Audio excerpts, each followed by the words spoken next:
সুখ শান্তি হইতেও পারে, নাও হইতে পারে, পেরেশানি হইতে পারে, অসুখ বিসুখ হইতে পারে, পেরেশানি হইতে পারে, নাও হইতে পারে, কিন্তু টাকা 100 কোটি আছে। আরেক পাশে অপশন নম্বর 2, তোমার জন্য কোন রকম একটা ভাঙা চালের দোতলা টিনের ঘর আছে আর একটা রিক্সা আছে।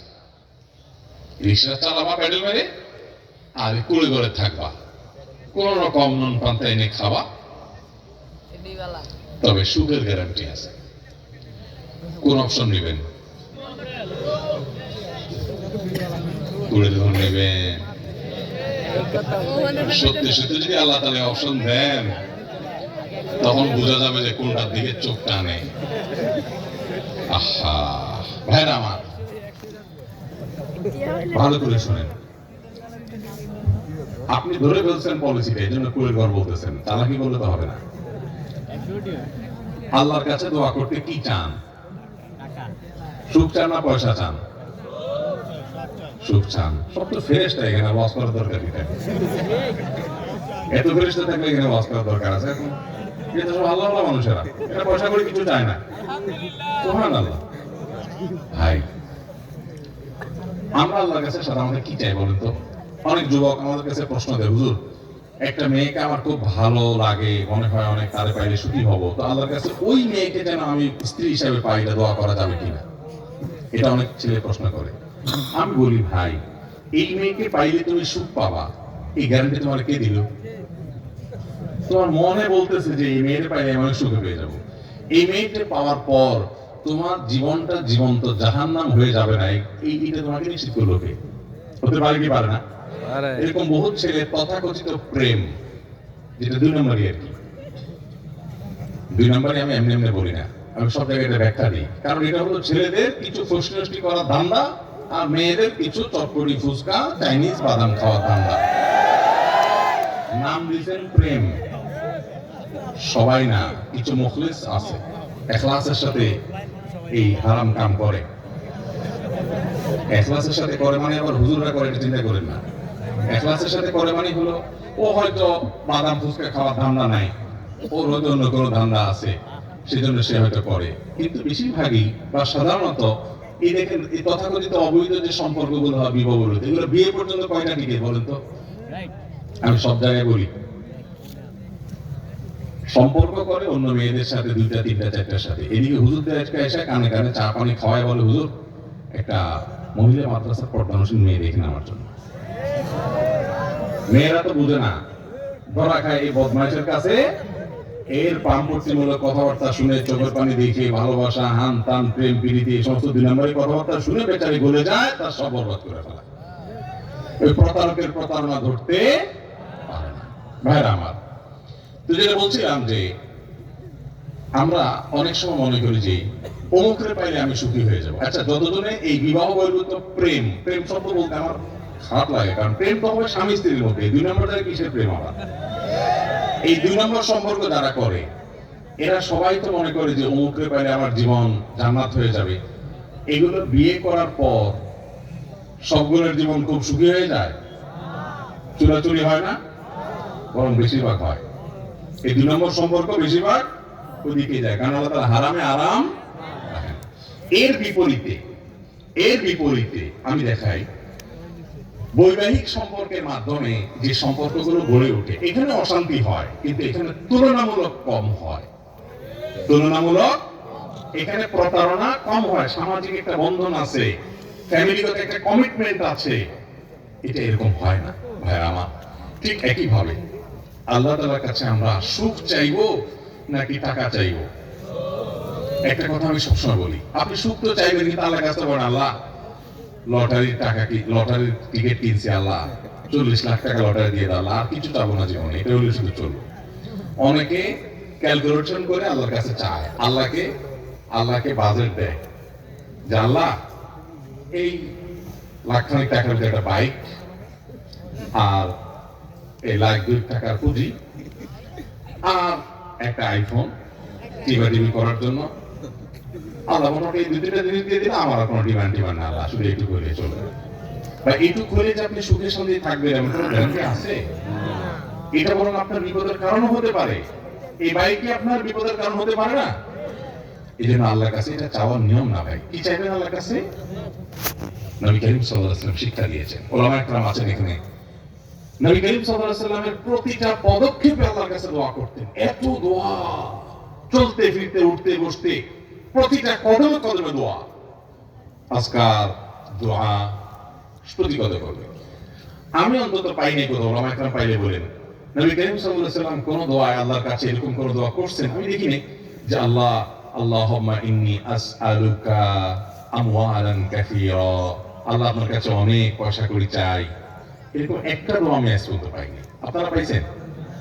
কিন্তু একটা দোয়া পাইছি বারবার বিভিন্ন ভাবে নবী সাল্লাল্লাহু আলাইহি ওয়াসাল্লাম আল্লাহর কাছে গেছেন। সেটা কি? তিনি আল্লাহর কাছে দোয়া করেছেন। এই দোয়াটা বিভিন্ন ভাবে করেছেন। আল্লাহুম্মা ইন্নী আসআলুকাল আফিয়াহ ফিদ দুনিয়া ওয়াল আখিরাহ, আল্লাহ দুনিয়াতে আপনার কাছে আমি শান্তি চাই, আখিরাতে শান্তি চাই। আমি যাকে মনে করছি এর সাথে আমার শান্তি হবে, এটা না হয় অন্য কোনো জায়গা হতে পারে, যেখানে শান্তি হবে ওখানে আল্লাহ আপনি আমাকে নিয়ে যান। আল্লাহ কাউকে আপনি কুলের ঘর দিয়ে শান্তির মধ্যে তাকে রাখতে পারেন, আরেকজনকে অনেক পয়সা করে দিয়ে শান্তির ধারে কাছেও রাখবেন না, এমনও হতে পারে। এই জন্য ভাই আমার আল্লাহর কাছে কি চাইবো আমরা? ইনশাআল্লাহ শান্তি চাইবো। যে ভাই প্রশ্ন করেছেন তাকে বলবো, বাবা মা পরিবারের লোকেরা আপনাকে বাধ্য করে হারামে যাইতে, তাদেরকে বুঝান, চোখের পানি ফেলেন, কোন ওলামা একরামকে দিয়ে কাউন্সিলিং করেন যে হারাম কি হালাল কি, হারামের শান্তি নাই, হালালের শান্তি আছে, তাদেরকে বুঝান যে শান্তিটা দিন শেষে দরকার। আমি হারামে যাব না, আমি ওই প্রতিযোগিতা করব না যে তার আরেকজনের ছেলে লাখ লাখ টাকা কোটি কোটি টাকা বানায়, আমি কম্পিটিশনে যাব না। আমি সততার কম্পিটিশনে থাকবো। লাখ লাখ টাকা বানানো কুড়ি চামালেও পারে, আরে এটা তো হাজার হাজার ছেলে মেয়েরাই করে, সৎ সবাই থাকতে পারে না, আমি সৎ থাকবো ইনশাআল্লাহ। আল্লাহ তাআলা আমাদেরকে সৎ থাকার তৌফিক দান করুন। রাস্তার পাশে সরকারি গাছ থেকে ফল খাওয়া জায়েজ আছে কিনা? সরকারি প্রশ্ন ভাই, হাসবেন কেন? রাস্তার ধারে যে সমস্ত ফল থাকে, ফল গাছ থাকে, এই ফল গাছগুলো যদি বিশেষ কোনো ব্যক্তি মালিকানাধীন ফল না হয়, সরকারি গাছে সরকারি রাস্তায় সরকারি গাছের ফল হয়, বা অংশ ব্যক্তি মালিকানাধীন হলেও সেটাকে অনেক সময় রাস্তার ধারে এভাবে ওপেন রেখে দেওয়া হয়, এটার ফল এগুলোকে হেফাজত করার জন্য, সেভ করার জন্য, নিরাপদ করার জন্য কোনো আয়োজন থাকে না, ওপেন থাকে। তো বিশেষ করে সরকারি জায়গায়, সরকারি রাস্তার পাশে যে ফলমূল থাকে এগুলো খাওয়া যায় আছে, এগুলো চাইলে কেউ খেতে পারেন, যেহেতু এগুলোকে সংরক্ষণের কোনো ব্যবস্থা করা হয়নি, এর মানে এটা ওপেন, এটা উন্মুক্ত আছে, এটা চাইলে কেউ খেতে পারে। একটা হাদিসে নবী করিম সাল্লাল্লাহু আলাইহি ওয়াসাল্লাম বলেছেন, কেউ যদি কোনো ফলের বাগানে যায় সে সেখানে খেতে পারবে, কারণ তখনকার সমাজে বাগানে গেলে খাওয়ার পারমিশন সবাইকে দিতে, এখনো আছে অনেক দেশে পৃথিবীতে, যে ওখানে ঢুকলে খেতে পারেন, কিন্তু সে অনেকগুলো ভরে নিয়ে আসবে এই সুযোগ নাই, এই অনুমোদন দেওয়া হয় না। অতএব রাস্তার ধারে এরকম কোনো ফল আছে, এটা সিস্টেমই বলে দিচ্ছে যে এটা কেউ খেলে মালিক কর্তৃপক্ষের কোনো আপত্তির ব্যাপার নেই, অতএব কেউ চাইলে সেখান থেকে খেতে পারবে। এমনকি আমাদের আশেপাশে দেখা যায় অনেক আম গাছ থেকে আম পড়ে, তাল গাছ থেকে তাল পড়ে, অনেক ফল ঝরে পড়ে, এগুলো নেওয়া যাবে কিনা? উত্তর হলো মালিক পক্ষের যদি অনুমতি থাকে, সে অনুমতিটা বোঝা যায় বিভিন্ন ভাবে। যেমন কথা এটাকে হেফাজত করার মতো কোনো ব্যবস্থা নেই, অনেকে কাঁটা দিয়ে রাখে, অনেকে বেড়া দিয়ে রাখে, অনেকে জাল দিয়ে রাখে, এগুলো দেখে তো বোঝাই যাচ্ছে যে উনি আপনাকে এটা নিতে দিচ্ছে না, তখন ওটা খাওয়া জায়েজ হবে। কিন্তু যদি দেখেন যে না এরকম কোনো সেফটি সিস্টেম উনি রাখেন নাই, তার মানে তিনি এটা পারমিশন দিয়ে রাখছেন, আপনি সেটা খেতে পারবেন ইনশাআল্লাহ। আমার পিতামাতা জীবিত থাকা অবস্থায় বুঝ না থাকায় তাদের সাথে জঘন্যতম বেয়াদবি করেছি, এখন আমার বুঝ এসেছে কিন্তু তারা দুনিয়াতে বেঁচে নাই, আমার মাফের কি কোনো সুযোগ আছে? মাশাআল্লাহ ভাই, চমৎকার একটি প্রশ্ন। আমরা অনেক ভাইরা আছি এই হতভাগ্যের জায়গায় আমরা চলে গেছি, যে বাবা মা জীবিত, তাদেরকে আমরা কদর করি নাই, তাদের না কদরই করেছি, আল্লাহ তাআলা নিয়ে গেছেন। ভাইরা আমার, এই সম্পর্কটা যতদিন আছে বেঁচে, এই বট গাছগুলোর কদর করবেন ভাই। অনেক ভাইরা আছেন মনে করেন না বাপ মা তো আমাকে তেমন কোনো সাপোর্ট দেয় না, তাদের দ্বারা তেমন কোনো উপকার আসে না। ভাইরা আমার, কিচ্ছু দরকার নাই, আল্লাহর কসম করে বলছি, আপনার বাবা আপনার মা আপনার কোনো উপকার করেন না, কিচ্ছু করেন না, বরং আপনাকে ডিস্টার্ব করেন, আপনার কাছে মনে হয় কিচ্ছু দরকার নাই। এই বট গাছটা শুধু যদি বেঁচে থাকে, শুধু টিকে থাকে আপনার মাথার উপরে, তো আল্লাহর জমিনের সবচেয়ে বড় নিয়ামত আপনার কাছে এখনো আছে। এটা হারানোর আগ পর্যন্ত টের পাবেন না ভাই। যারা হারাই ফেলছে তাদের কাছে গিয়ে বসেন, তাদের দিলের হাহা ব্যথা এটা অনুভব করার চেষ্টা করেন ভাই। আমি আমার বাবাকে হারাইছি, আমি বুঝি আমি কি হারিয়েছি। এখনো প্রায় সময়, অনেক দিন হয়ে গেছে, দীর্ঘ 4 মাস হয়ে গেছে, এখনো যখনই মনে পড়ে অস্থির হয়ে পড়ি। নিজেকে নিয়ন্ত্রণ করা অনেক কঠিন হয়ে যায়। বাবার কোনো স্মৃতি দেখলে মানে নিজেকে কন্ট্রোল করা কঠিন হয়ে যায়, চোখের পানি আর ধরে রাখা যায় না, কঠিন। কারণ এই সম্পদ হারিয়ে যাওয়ার পরে সবাই বুঝে যে কি হারাইছি। আল্লাহ তাআলা যাদের বাবা মা বেঁচে আছেন তাদেরকে কদর করার তৌফিক দান করুন। বাবা মার সামনে কখনো জোরে কথা বলবেন না ভাই, কখনো না, কোনোদিন জোরে কথা বলবেন না ভাই। বাবা মার ঋণ এটা কোনোদিন শোধ করা যায় না। নিজের গায়ের চামড়া দিয়ে যদি বাবাকে মাকে জুতা বানায় দেন, আপনার নিজের শরীরের চামড়া দিয়ে যদি জুতা বানায় দেন আপনার বাপ মাকে, ঋণ শোধ হবে না ভাই। এই ঋণ শোধ করা যায় না, আপনি চাইলেও পারবেন না ঋণ শোধ করতে। একজন সাহাবী এক ব্যক্তিকে দেখলেন তার মাকে পিঠের উপর নিয়ে তওয়াফ করতেছেন। হজে যারা গেছে তারা জানেন নিজের শরীর নিয়ে হজ করা কত কষ্টের কাজ। সেখানে একজন বৃদ্ধ মানুষকে কাঁধের উপরে নিয়ে নিয়ে আরাফাত, মিনা, মুজদালিফা, তওয়াফ, সাই এগুলো করা যে কত কষ্টের, এটা যারা হজ করছেন তারা জানেন। তো একজন লোক এরকম কষ্ট করতে করতে তার ভিতরে এক ধরনের আত্মতৃপ্তি আসছে যে আমি তো আমার মায়ের হক মনে হয় আদায় করে ফেলছি। যে মা আমাকে গর্ভে ধারণ করেছেন, দুগ্ধ দান করেছেন, আমি মনে হয় হক আদায় করে ফেলেছি। তখন তিনি ওই সাহাবীকে জিজ্ঞাসা করলেন, আমি আমার মা হক আদায় করছি না কি বলো, এত কষ্ট করছি আমি? উনি বলছেন, জি না। তবে এরপরও তোমার মায়ের হক যেভাবে আদায় করা দরকার তার সবকিছু আদায় করে সমান সমান করে দিয়েছে। এটা হয় নাই, সম্ভব না এটা। নিজের স্ত্রী যখন সন্তান সম্ভব হয় জিজ্ঞেস করে দেখেন কষ্টটা কি। আরে ভাই, স্ত্রীকে জিজ্ঞেস করার দরকার নাই। আপনার পেটের সাথে 3 কেজি 4 কেজি ওজনের পাথর, ইট, এটা পেটের সাথে একটু ঝুলায় রেখে 1 সপ্তাহ একটু হাঁটা চলা করেন, শুয়ে দেখেন, ঘুমায় দেখেন কেমন লাগে। আমার কথা বুঝেন নাই? একটা ইট সুন্দর করে প্যাকেট করে পেটের সাথে ঝুলাইয়া বেশি না মাত্র 7 দিন বাজারে ঘাটে চলাফেরা, ঘুম, গোসল, খাওয়া দাওয়া সবকিছু করেন, দেখেন কেমন লাগে। ভাইরা আমার 10 মাস যে গর্ভধারণ করে, স্বয়ং আল্লাহ তাআলা কোরআনে বলছেন হামালাতু উম্মুহু কুরহা ওয়া ওয়াদাআতহু কুরহা। মানুষের মা তাকে অনেক কষ্ট করে গর্ভধারণ করে। আল্লাহ বলছেন কষ্ট করে গর্ভধারণ করে, আল্লাহ জানেন, এবং গর্ভ খালাস করেন, সন্তানকে জন্ম দেন যখন, অনেক কষ্ট হয় ভাই। এই কষ্ট জীবনে কোনোদিন আমরা কল্পনা করতে পারবো না। এরপরে তো দুগ্ধদানের কষ্ট আছে ভাই। আমরা যারা বাবা, বাচ্চারা একবারে বেশি 2 বার ডিস্টার্ব করলে ধমক একটা বেশি 5টা দিয়ে দিই। আর মা, অনেক মা আছে দেখবেন ঘুম পাগল মা, কিন্তু বাচ্চা যখন একটু মা করে উঠে, একটু আওয়াজ দিয়ে উঠে, ঘুম পাগল মাটা পর্যন্ত ঘুম থেকে জেগে যায়। ভাই, মা বাপের ঋণ কোনোদিন শোধ করা যায় না। খবরদার, অনেক যুবক ভাইয়েরা আছেন, অনেক ছোট বাচ্চা আছে। আজকে সকালে আমার বাসায় এক ভদ্রলোক তার ছোট ছেলেকে নিয়ে আসছে, এরকম একটা ছোট ছেলে, কত আমার 7-8 বছর বয়স হবে। যিনি নিয়ে আসছেন তিনি বাচ্চাটার নানা হন।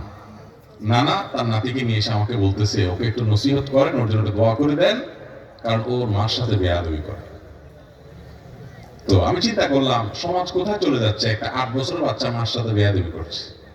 ভাইরা আমার, এই একটা জায়গায় নো কম্প্রোমাইজের জায়গায় চলে যাবেন। নিজের স্ত্রী বলেন, বন্ধু বান্ধব বলেন, সবার সাথে যে আমার মা বাবা, তো এখানে কোনো কম্প্রোমাইজ নাই। মা বাবা একদিকে, সারা পৃথিবী একদিকে, সারা দুনিয়া একদিকে, আমার মা বাবা একদিকে। চেষ্টা করবেন তো ইনশাআল্লাহ। ভাইরা আমার, যারা মা বাবাকে হারিয়ে ফেলেছেন, কদর করতে পারেন নাই, এখন আফসোস হচ্ছে, আপনাদের জন্য করণীয় আছে। সহিহ মুসলিমের হাদিসে বর্ণিত হয়েছে, নবী করিম সাল্লাল্লাহু আলাইহি সাল্লাম বলেছেন, ইন্না মিন আবাররিল বিররি রাজুলি মাআল ওয়ালিদাইন,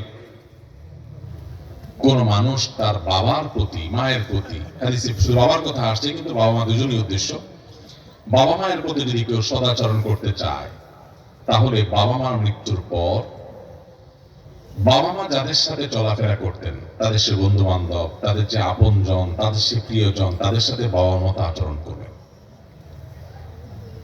যেমন আপনার বাবার একজন বন্ধু ছিলেন, তার সাথে উনি অনেক বন্ধুত্ব ছিল, আপনি তাকে বাবার মতো সম্মান করবেন। আপনার মা বান্ধবী ছিল, আপনার এক খালার সাথে তার খুব সম্পর্ক ছিল, আপনি অন্য খালার চাইতে ওই খালাকে একটু বেশি কেয়ার করবেন, কারণ মায়ের বান্ধবী। কথা কি বুঝাতে পারছি? সেই সাথে আল্লাহর কাছে চোখের পানি ফেলে দোয়া করবেন, আল্লাহ আমার বাবাকে, আমার মাকে আপনি মাগফিরাত নসিব করেন। খুব দোয়া করবেন, চেষ্টা করবেন তো ইনশাআল্লাহ। আল্লাহ তাআলা আমাদেরকে এই নিয়ামতকে সময় থাকতে কদর করার তৌফিক দান করুন। এরপরে প্রশ্ন হলো, আমি 5 ওয়াক্ত নামাজ পড়ি, আমি একাধিক মেয়েদের সাথে জিনা করে ফেলেছি, এখন আমার করণীয় কি? আমার কি ক্ষমা আছে? ভাইরা আমার, জিনার অপরাধ সম্পর্কে আল্লাহ রাব্বুল আলামিন কোরআনে কারীমে বলেছেন, যারা শিরক, জিনা এবং মানুষ হত্যার অপরাধগুলো করে ফেলে, বিশেষ করে জিনার কথা, এরপরে যদি সে তওবা করে, তওবা মানে কি? সে অন্যায় থেকে ফিরে আসছে, আর কোনোদিন ওইটার ধারে কাছে যায় নাই, সংকল্প করছে আর কোনোদিন করবে না, পাক্কা প্রতিজ্ঞা করে যদি সে ফিরে আসে, আল্লাহ রাব্বুল আলামিন তাকে ক্ষমা করেন। শুধু ক্ষমা নয়, কোন কোন ক্ষেত্রে শর্ত সাপেক্ষে ওই ব্যক্তির অপরাধকে মাফ তো করেনি, ওই জায়গায় সওয়াব দিয়ে আল্লাহ তাআলা পরিপূর্ণ করে দেন। আমাদের অনেক ভাই আছেন এ ব্যাপারে হেজিটেশনে ভোগেন, এ ব্যাপারে ডিপ্রেশনে ভোগেন, যে আমি এত গুনাহ করছি, আল্লাহ আমাকে মাফ করবে। মনে রাখবেন, মানুষকে নিরাশ করা হলো শয়তানের বড় ধান্দা।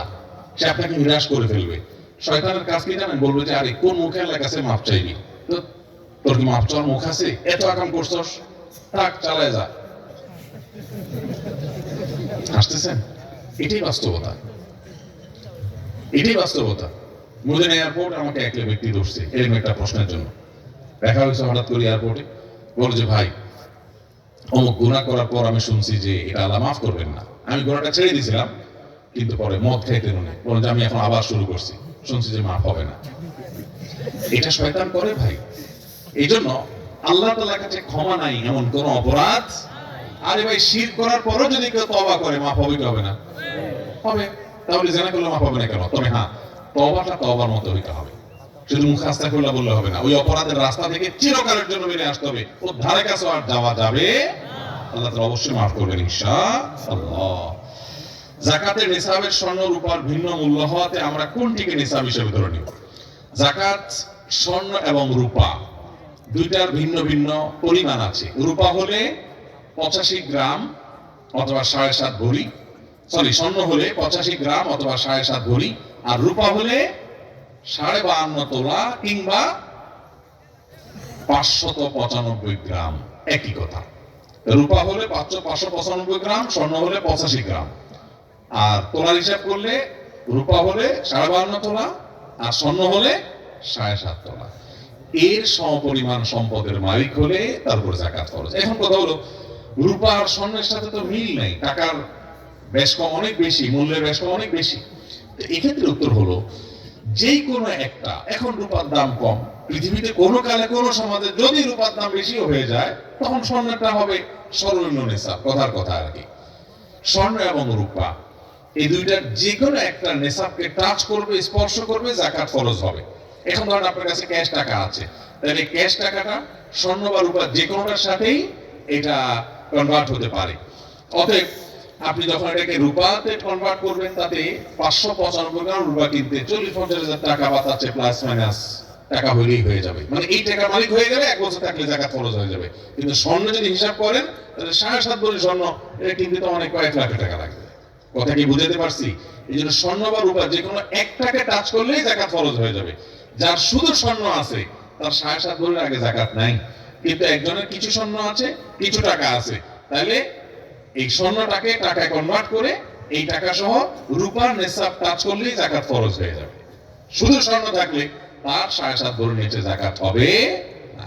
কথা কি বুঝাতে পারছি? অতএব স্বর্ণ রূপা যে কোনো একটা স্পর্শ করলে যাকাত হবে। আমি একজন যুবক, আমি রাস্তাঘাটে চলার পথে আমার চোখ নিচু রাখতে পারি না, আমি আমাকে নিয়ন্ত্রণ করতে পারছি না। আল্লাহর শপথ, আমি পাপ থেকে বাঁচতে চাই। আলহামদুলিল্লাহ, এই প্রশ্নগুলো সম্প্রতি অনেক বেশি পরিমাণে পাচ্ছে। আমার খুব ভালো লাগে যে আমাদের যুবক ভাইরা হারাম থেকে বাঁচার জন্য সংকল্প করছে। উলামায়ে কেরামের কাউন্সিলিং এর মাধ্যমে আল্লাহর ভয়ে তারা আল্লাহর পথে ফিরে আসার চেষ্টা করছে। ভাইরা, আল্লাহ তাআলা কোরআনে বলেছেন, ওয়াল্লাযীনা জাহাদু ফিনা লানাহদিয়ান্নাহুম সুবুলানা। আল্লাহ বলেছেন যারা আমার পথে আসার চেষ্টা করবে, হারাম ছেড়ে হালালের পথে আসার চেষ্টা করবে, এই মানুষগুলোকে আল্লাহ বলেছেন লানাহদিয়ান্নাহুম সুবুলানা, অবশ্যই অবশ্যই অবশ্যই, লামে তাকিদ নুনে তাকিদ সাকিলা, তিনবার অবশ্যই হবে, তিনবার, অর্থাৎ তিন ধরনের গুরুত্ব আল্লাহ তাআলা আরোপ করে বলেছেন অবশ্যই অবশ্যই অবশ্যই আমি তাকে আমার দিকে আসার একটা নয়, সুবুলানা সাবিলের বহু বচন, বহু পথ দেখাবো। যেটা আল্লাহর দিকে আসতে চাইবে আল্লাহ তাকে বহু পথ দেখাবেন। আপনার কাজ হলো শুরুটা করা এবং আল্লাহর কাছে সারেন্ডার করা, চোখের পানি ফেলা। চোখের গুনাহ থেকে বাঁচতে পারছেন না, প্রথম কাজ হলো যেই জায়গায় গেলে চোখের গুনাহ হয় ওই জায়গায় যাবেন না। ফেসবুক থেকে বাঁচতে পারছেন না, অ্যাপই ডিলিট করে ফেলেন, একটু হিম্মত করেন। অথবা যেসব পেজ আইডি থেকে বাজে জিনিস আছে এগুলো সব আনফলো করে ফেলেন। সেই সাথে যেই জায়গায় গেলে, আপনি স্কুলে গেলে চোখের জেনা হয় আপনি জানেন, আপনার কলেজে গেলে আপনি জানেন, তাহলে বের হওয়ার আগে নিজেকে নিজেকে চ্যালেঞ্জ দেন যে আজকে যাতে কোনো চোখের গুনাহ না হয়, আমরা চেষ্টা করবো। বের হওয়ার আগে প্ল্যান করে বের হন, দেখবেন অনেকখানি বাঁচা সহজ হবে ইনশাআল্লাহ। এরপরে যদি হয়ে যায় আল্লাহর কাছে মাপ চান, পরের দিন আরো টাইট হন, এভাবে আপনি